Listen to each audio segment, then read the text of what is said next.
ನಮಸ್ತೆ ಗೆಳೆಯರೇ, ಶ್ರೀರಂಗ ಮೀಡಿಯಾಗೆ ಸ್ವಾಗತ ಸುಸ್ವಾಗತ.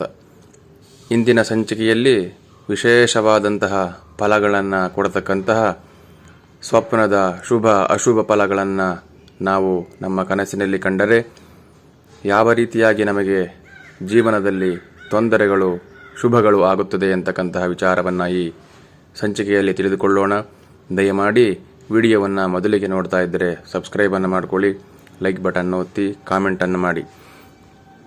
ಸ್ವಪ್ನಗಳ ವಿಚಾರಗಳು ಬಂದಂತಹ ಸಂದರ್ಭದಲ್ಲಿ ಅದರಲ್ಲಿ ಶುಭ ಮತ್ತು ಅಶುಭ ಎಂದು ಎರಡು ವಿಧಗಳು ಇರುತ್ತವೆ.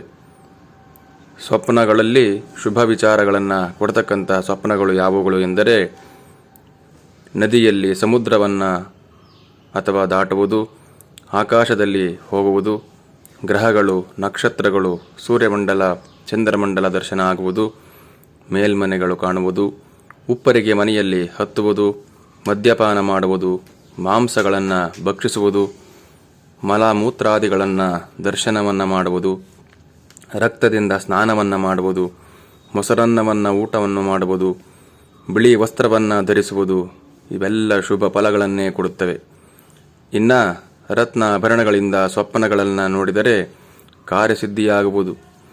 ದೇವತೆಗಳು, ಬ್ರಾಹ್ಮಣರು, ರಾಜರು, ಪ್ರಶಸ್ತ ಆಭರಣಗಳನ್ನು ಧರಿಸಿದ ಸ್ತ್ರೀಯರು ಇವರನ್ನು ನೋಡಿದರೆ ಬಸವ, ಆನೆ, ಪರ್ವತ, ಹಾಲು ಬರುವ ಹಾಗೂ ಫಲಭರಿತವಾದ ವೃಕ್ಷ ಇವುಗಳನ್ನು ಏರಿದಂತೆ ಕಂಡರೆ, ಇನ್ನು ಕನ್ನಡಿ, ಮಾಂಸ, ಮಾಲಿಕೆ, ಅಗ್ನಿ, ಬಿಳಿ ಪುಷ್ಪ, ಬಿಳೆಯ ವಸ್ತ್ರಗಳನ್ನು ಧರಿಸುವವರನ್ನು ನೋಡಿದರೆ ಧನಲಾಭ ಮತ್ತು ಇದರಿಂದ ರೋಗ ನಿವಾರಣೆಗಳು ಆಗಬಹುದು.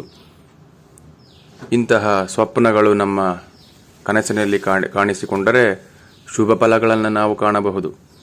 ಇನ್ನು ಅಶುಭ ಫಲಗಳು ಯಾವುವು ಎಂದರೆ ಮುತ್ತುಗದ ಗಿಡ, ಹೊರಳೆ ಹುತ್ತ, ಕಹಿ ಬೇವು ಇವುಗಳ ಆರೋಹಣ, ಎಣ್ಣೆ, ಹತ್ತಿ ಹಿಡಿದ ಕಬ್ಬಿಣ ಇವುಗಳ ದರ್ಶನವನ್ನು ಆಪತ್ತಿಗೆ ಕಾರಣಗಳಾಗಬಹುದು.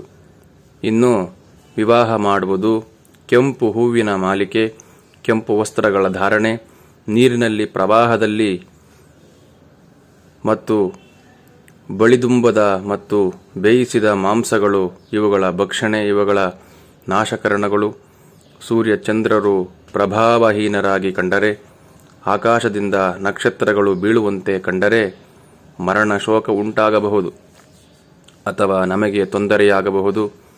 ಇನ್ನು ಬೇರೆಯ ಯಾವುದೋ ಒಂದು ವಿಚಾರವಾಗಿ ನಮಗೆ ಮರಣದ ಸುದ್ದಿ ಬಂದು ನಮಗೆ ತಲುಪಬಹುದು. ಇನ್ನು ಅಶೋಕ, ಕರವೀರ, ಫಲಪುಷ್ಪಾದಿಗಳು ಕಂಡರೆ ಶೋಕ ಫಲಗಳು ಉಂಟಾಗುತ್ತದೆ. ದೋಣಿಯನ್ನು ಹತ್ತಿದಂತೆ ಕಂಡರೆ ಪ್ರವಾಸ ಉಂಟಾಗುವುದು. ಕೆಂಪು ವಸ್ತ್ರ, ಗಂಧಗಳಿಂದ ಅಲಂಕೃತಳಾದ ಸ್ತ್ರೀಯರನ್ನು ಆಲಂಗಿಸಿದಂತೆ ಕಂಡರೆ ಮರಣವು, ತುಪ್ಪ, ಎಣ್ಣೆಗಳಿಂದ ಅಭ್ಯಂಜನ ಮಾಡಿದಂತೆ ಕಂಡರೆ ವ್ಯಾಧಿಯು, ಕೇಶದಂತಗಳು ಉದುರಿ ಬಿದ್ದಂತೆ ಕಂಡರೆ ಧನನಷ್ಟ, ಪುತ್ರಶೋಕವೂ ಆಗುತ್ತದೆ. ಇನ್ನು ಕತ್ತೆ, ಒಂಟೆ, ಎಮ್ಮೆ ಇವುಗಳ ವಾಹನದಲ್ಲಿ ಹೋದಂತೆ ಕಂಡರೆ ಅವುಗಳ ಮೇಲೆ ಕುಳಿತು ಹೋದರೆ ಮೃತ್ಯುವು, ಕಿವಿ, ಮೂಗು, ಹಸ್ತ ಮೊದಲಾದವುಗಳನ್ನು ಕತ್ತರಿಸಿದಂತೆ ಕಂಡರೆ, ಕೆಸರಿನಲ್ಲಿ ಬಿದ್ದರೆ, ತೈಲಾಭ್ಯಂಜನವಾದರೆ, ವಿಷವನ್ನು ತಿಂದಂತೆ ಶವವನ್ನು ಆಲಂಗಿಸಿದಂತೆ ಕಂಡರೆ ನಮಗೆ ಮೃತ್ಯುವು ಸಂಭವಿಸಬಹುದು. ಇಂತಹ ಅಶುಭ ಫಲಗಳನ್ನು ನಾವು ಕಂಡರೆ ಜೀವನದಲ್ಲಿ ಅತ್ಯಂತ ಜಾಗರೂಕತೆಯಿಂದ ನಮ್ಮ ಜೀವನವನ್ನು ನಡೆಸಬೇಕು. ಆದ್ದರಿಂದ ಸ್ವಪ್ನಗಳು ಮುಂದೆ ಬರ್ತಕ್ಕಂಥ ಅಪಘಾತಗಳ ಬಗ್ಗೆ ನಮಗೆ ಎಚ್ಚರಿಕೆಯನ್ನು ಕೊಡ್ತವೆ. ಅದರಲ್ಲಿ ವಿಶೇಷವಾಗಿ ಬ್ರಾಹ್ಮಿ ಮುಹೂರ್ತದಲ್ಲಿ ಅಂದರೆ ಬೆಳಗಿನ ಸಂದರ್ಭದಲ್ಲಿ 4 ಗಂಟೆಯಿಂದ 6 ಗಂಟೆಯವರೆಗೆ ಯಾರಿಗೆ ಸ್ವಪ್ನಗಳು ಹೆಚ್ಚಾಗಿ ಬೀಳುತ್ತದೆಯೋ ಅವರಿಗೆ ಆ ಸ್ವಪ್ನಗಳು ವಿಶೇಷವಾದಂತಹ ಫಲಗಳನ್ನು ಕೊಡುತ್ತವೆ. ಅಂತಹ ಈ ಸಂಚಿಕೆಯಲ್ಲಿ ಈ ವಿಚಾರವನ್ನು ತಿಳಿಸಿಕೊಟ್ಟು, ಇನ್ನು ಈ ಸ್ವಪ್ನಗಳಲ್ಲಿಯೇ ವಿಶೇಷವಾದಂತಹ ಇಷ್ಟ ಫಲಗಳನ್ನು ಕೊಡುವ ಸ್ವಪ್ನಗಳು ಯಾವುವು ಎಂದರೆ ಅವನ್ನು ಮುಂದಿನ ಸಂಚಿಕೆಯಲ್ಲಿ ತಿಳಿದುಕೊಳ್ಳೋಣ.